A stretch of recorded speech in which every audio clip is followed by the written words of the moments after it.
भोलिपल्ट बिहान दिदी चाहिँ सबै कोसेली तयार गरेर बहिनीको घरमा आइन् अनि भन्न थालिन्, ए बहिनी, अहिलेसम्म तयार भएकी छैनौ?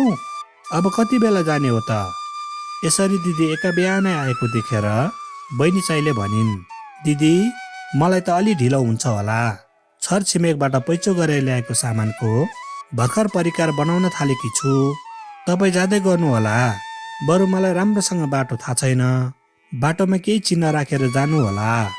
म त्यही हेरेर आउने छु। बहिनीको सबै कुरा सुनिसकेपछि दिदी चाहिँले, लौ त त्यसो भए तिमी कोसेली बनाएर आउँदै गर, म चाहिँ गएँ भनेर बहिनीलाई सहयोगै नगरिकन आफ्नो बाटो लागिन्। अनि धेरै टाढा पुगिसकेपछि एउटा दोबाटो आयो। त्यस दोबाटोमा बहिनीलाई सङ्केत चिन्ह राखिदिनु पर्ला भनेर उनले सोचिन्। यसरी चिन्ह राख्ने क्रममा उनले माइती घरको बाटोको साटो जङ्गलतिरको बाटोमा राखिदिइन् अनि आफू भने त्यहाँबाट माइती घरको बाटोतिर लागिन्।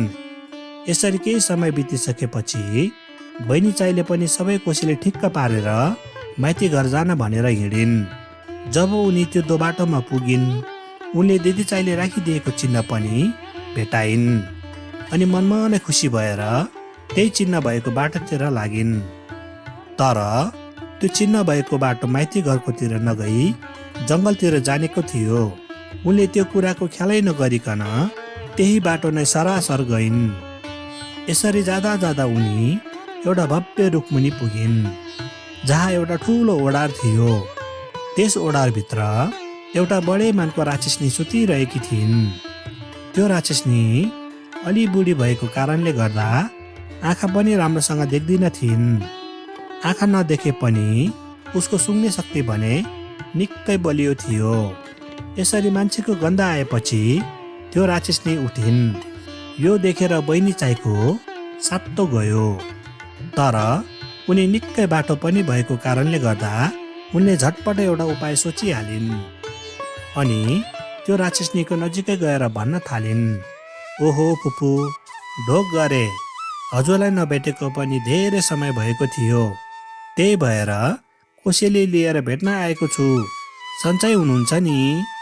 त्यस केटीको यस्तो कुरा सुनिसकेपछि बुढी राक्षसनीले पनि नरम स्वरले भनिन्, ओहो, तिमी त मेरो भदैनी पो रहेछौ।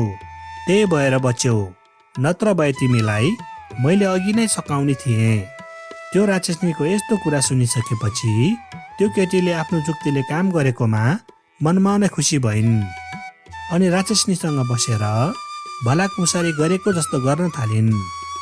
फुपू, दाजुको घरमा छोरा जन्मेको छ अनि म त्यही भएर हजुरलाई लिन आएकी। के गर्नु, बिचरा दाजु, अहिलेसम्म 3वटा सन्तान भए, तर दैवको लीला कोही पनि बाँचेनन्। अब यो पल्टको छोरा चाहिँ बाँच्ला कि भन्ने आशा छ। हेरौँ के होला।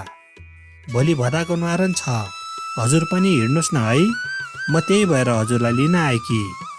त्यस केटीको यस्तो कुरा सुनिसकेपछि राक्षसनीले भन्यो,